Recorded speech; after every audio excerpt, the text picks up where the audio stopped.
یہ ساری کہانیاں گھڑی ہیں۔ نبی کریم صلی اللہ علیہ وسلم مباہلے کے لیے گئے تو اپنی بیٹی فاطمہ کو لے کر گئے۔ تو قرآن بتاتا کہ نبی تو بیٹیوں کو لے کر، بیٹی کو لے کر گئے، نواسوں کو لے کر گئے، علی کو لے کر گئے۔ یہ جھوٹ ہے، نبی کریم صلی اللہ علیہ وسلم کسی کو لے کر نہیں گئے، وہ مباہلے کے لیے آئے ہی نہیں ہیں، مباہلہ سرے سے ہوا ہی نہیں۔ مباہلے میں خدا نے کہہ دیا میرا محمد ابنانا و ابناکم نساءنا و نساکم انفسنا و انفسکم۔ جہاں کہہ کے اللہ چپ ہو گیا، یا اللہ جہاں نساء کہا تھا، ابنا کہا تھا، انفسنا کہا تھا، وہاں کہہ دیتا اصحابنا و اصحابکم، ازواجنا و ازواجکم۔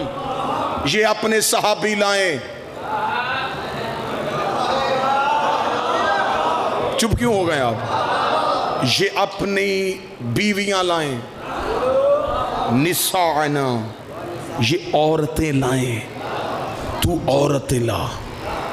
اللہ نے عورتیں کہا تھا، نبی ایک لے کے گئے۔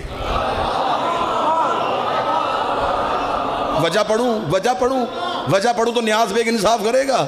عورت چاہیے تھی، عورت چاہیے تھی، کرنی تھی جھوٹوں پہ لعنت۔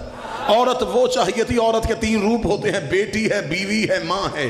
آج عورت وہ چاہیے تھی جو بیٹی بھی معصوم کی ہو، بیوی بھی معصوم کی ہو، ماں بھی معصوم کی ہو۔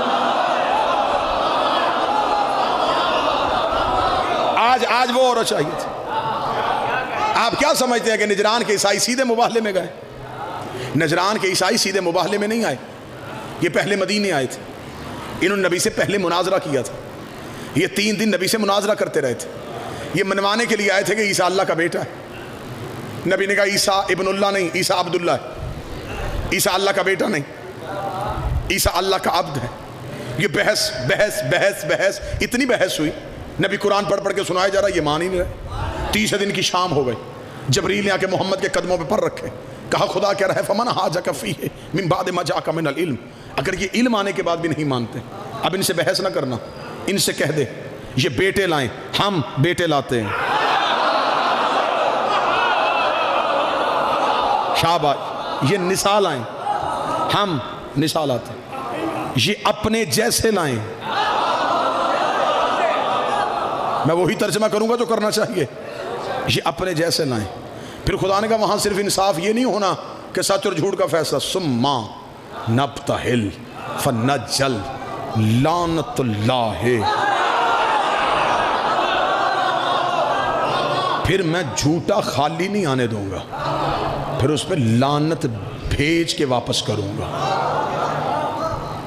جب خدا نے کہہ دیا رشتے لے کے آ، شاید اس سے پہلے ممبر کی تاریخ میں یہ زاویہ نہ استعمال ہوا، میں زاویہ استعمال کرنے لگا۔ میں ایک ربط آپ کو سنانے لگا ہوں جو واقعتاً ربط ہے۔ 3 دن رسول مسلسل ان سے بحث کرتے رہے۔ 30 دن کو جب اللہ نے کہا کہ رشتے لے کے آ، اب رسول اٹھ کے سیدہ کے دروازے پہ آئے۔ نہ ربط سننا، حدیث قصہ کے قاری بیٹھے ہو، ہر شب جمعہ تمہارے گھروں میں حدیث قصہ پڑھی جاتی ہے۔ حدیث قصہ کا ایک جملہ ہے کہ سیدہ کہتی ہے فی بعض الایام، چند دنوں بعد نبی میرے گھر آئے۔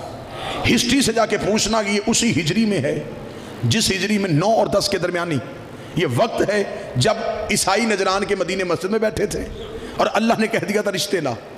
اب حدیث قصہ شروع ہونے لگی ہے۔ میں پوری ذمہ داری کے ساتھ کہنے لگا ہوں، حدیث قصہ مباہلے کی تیاری کا نام ہے۔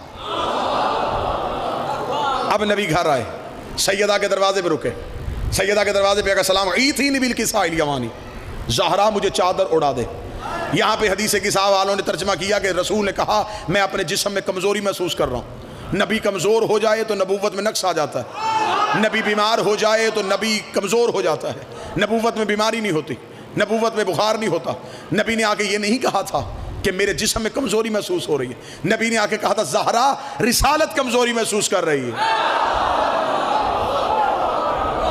اس نے بیٹے مانگ لیے میرے ہیں نہیں، اسے نساء مانگ لی ہے اس قابل نہیں، اسے نفس مانگ لیے ہے تیرے گھر میں ہے، زہرا مجھے رشتے دے۔ سیدہ نے بابے کو اندر بلایا، اپنی چادر رسول کو اڑا دی، حدیث سے قصہ پڑھنے والے بندے بیٹھے ہیں. اب میں سطروں میں گہرائی میں نہیں جاؤں گا, اوپر اوپر سے گزرنے لگا ہوں. رسول نے کہا زہرا مجھے چادر دے, زہرا مجھے چادر دے. یہ حدیث سے قصہ کا لفظ ہے کہ نہیں؟ ایتھی بالکسال یمانی, زہرا مجھے چادر دے. جملہ بدل کے کہنے لگا ہوں, کملی والا کہہ رہا ہے زہرا مجھے چادر دے. نا نا نا نا, انصاف کرو. یا ایوہ المزمل کہہ رہا ہے مجھے چادر دے. یا ایوہ المدثر کہہ رہا ہے مجھے چادر دے. سیدہ نے اپنی چادر نبی کے بدن پہ دی, نبی کو ڈھانپ دیا. تھوڑی دیر بعد پہلا شہزادہ صحن میں آیا. یا ام عینی یشم اندک راحۃ طیبہ کأنہا راحۃ جد رسول اللہ.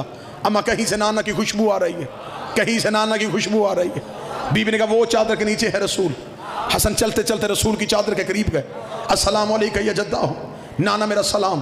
علیکہ السلام یا قرۃ عینی و ثمرۃ فؤادی, میری آنکھوں کی ٹھنڈک, میرے دل و جان کے میوہ. یا صاحب حوضی, اے کوثر کے مالک, تجھے میرا سلام. حل اتعذرنی ادخل ماءک تحت الکسا, نانا اجازت ہے میں چادر کے نیچے آ جاؤں. رسول نے پلو اٹھایا, حسن چادر کے نیچے, رسول نے چادر کا پلو گرا دیا.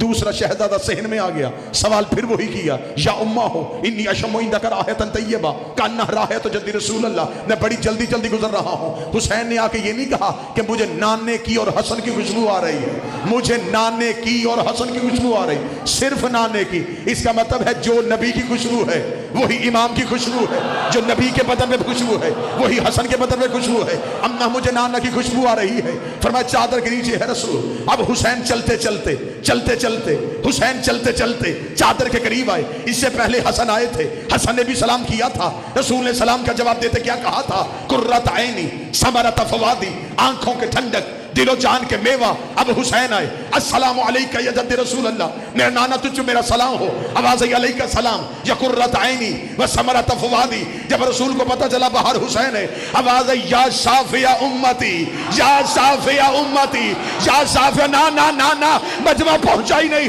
یہ امتی نہیں کہہ رہا, محمد کہہ رہا ہے.